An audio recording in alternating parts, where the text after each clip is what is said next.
这个过年时啊，到宜兰是一路塌，即摆228的年假阁来了，客运的业者推出优待，一寡往宜兰的路线拢拍85折，代替嘛来加开树林到花莲的对号区间的快车，到宜兰只要100块，到花莲嘛只要200块。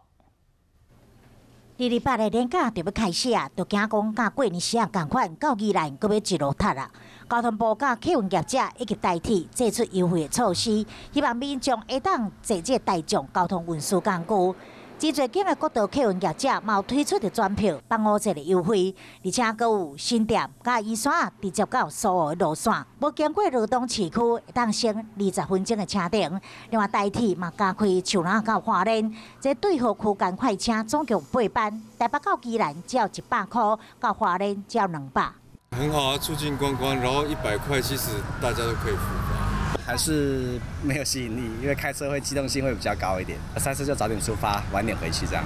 对着这款的优惠，有的民众感觉袂歹，不过有的民众感觉无够吸引力。估计敢若是国道5号一天落来就66000台车上路，也是希望大家会当多多利用客运甲铁路，才袂因为塞车影响到佚佗的心情。